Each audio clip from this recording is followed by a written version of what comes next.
presyong 20 digits 45. Ito na nga ba ang huling harang ni Hamster Combat sa kanyang nararanasang pagbagsak?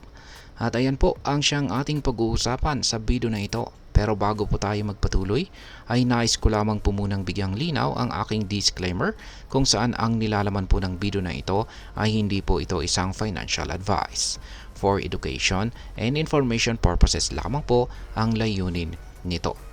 At ayan, pagkatapos pong ma-reach ni Hamster Combat ang kanyang all-time high na nasa presyong 0.01004 noong September 26, 2024, ang token na ito ay bumagsak po ng higit 50%.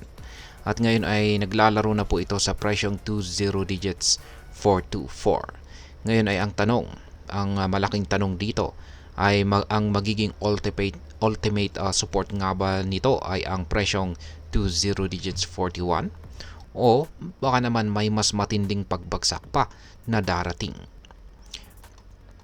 Simula nang nailabas po ang Hamster Combat nitong nakalipas na 13 araw, ang Hamster token ay nagpakita ng isang nakakabahalang trend sapagkat sa loob po ng 13 araw, 4 na araw lang ang may positibong momentum nito.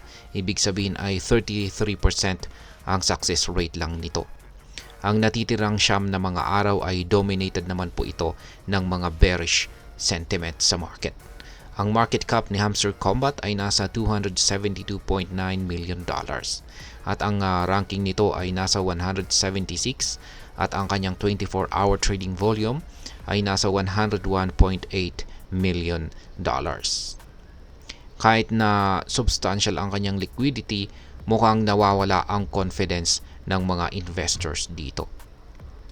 Isa po sa mga pangunahing issue ay ang inflated na circulating supply ni Hamster Combat na umaabot po ng 64.37 billion tokens. Ang release strategy ng Hamster Combat ay nag-circulate po ng 64% ng total supply at nagdulot po ito ng excess na tila mabilis kaysa sa demand. Kaya maliban po rito ay ang kawalan ng burn mechanism ay mas lalong nagpapalala sa inflationary concerns nito. Habang dumarami ang token sa market ay maaring bumaba pa ang value ni Hamster Combat.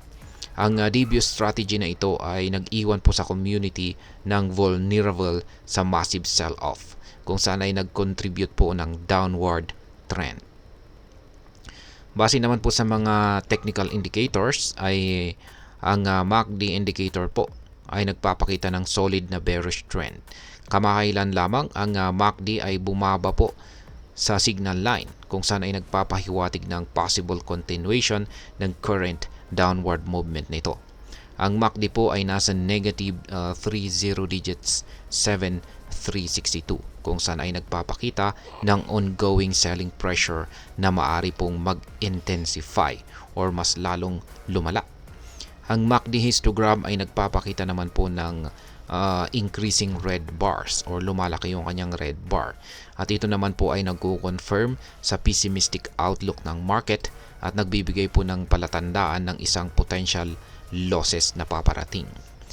Ang 20 days SMA naman or simple moving average ay nasa 20 digits 4677.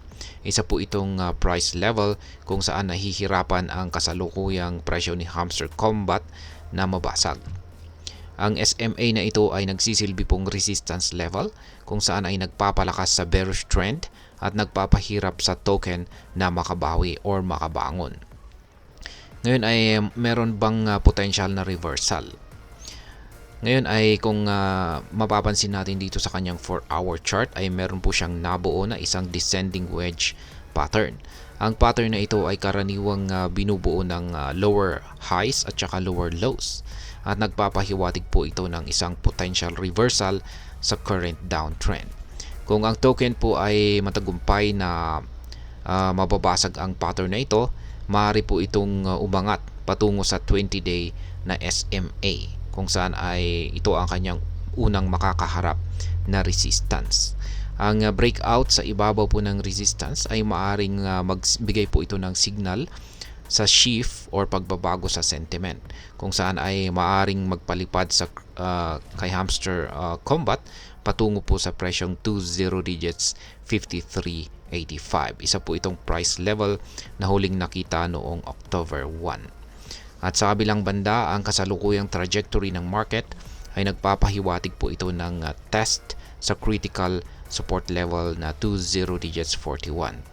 Kaya kung ang Hamster Combat ay hindi po niya magawang manatili sa linya na ito, ay maari po itong bumaba at posible pong bumagsak ito sa price range na mga 20 digits 35.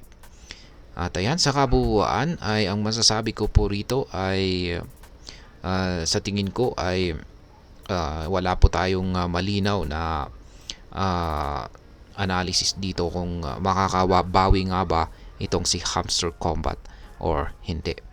Kaya patuloy po nating bantayan yung mga magiging interaction ng presyo nito sa mga support at mga resistance na nabanggit dito. Kaya ayan, hanggang dito na lamang po tayo sa video na ito. Sana po ay inyong nagustuhan ang aking paliwanag sa video na ito. Kung inyo po itong nagustuhan, pakiclick lamang po ang like button nito. Para naman po sa mga bago lamang dito, kayo po ay aking inaanyayahan para mag-subscribe. Pakiclick na rin po ang bell icon nito dahil ito po ang siya magsisilbing notification nito sa mga bago kong videos na akin pong ina-upload sa aking YouTube channel na ito. Marami pong salamat sa panunood. Ingat po tayo lagi at God bless po sa ating lahat.